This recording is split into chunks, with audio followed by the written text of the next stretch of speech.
Welcome to the Tech Egg. Don't get scrambled. Enjoy the video. In this video, I will explain how to file sales tax return FBR.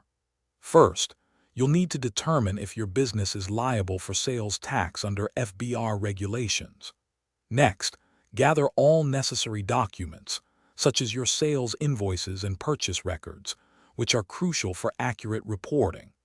Finally, it's important to be aware of the monthly filing deadlines to ensure timely submission and avoid any potential penalties. This structured approach helps maintain compliance with tax regulations. Once you've confirmed your liability, the next step is to meticulously prepare your sales data. This involves gathering every sales invoice and purchase record for the period.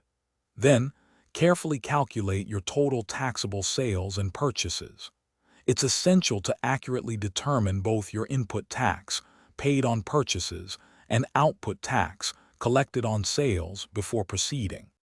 With your data ready, you'll now access the FBR Iris portal. Log in securely using your registered credentials.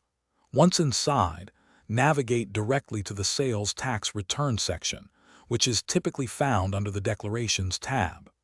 Here, you will carefully enter all your previously calculated sales and purchase data into the designated fields. Before final submission, it's crucial to meticulously review all the data you've entered for any errors. After verification, the system will allow you to generate a payment challenge for your calculated tax liability. Make sure to pay this amount promptly. Finally, submit your sales tax return well before the specified due date to ensure compliance. Thanks for watching. Consider subscribing if I helped unscramble your problems.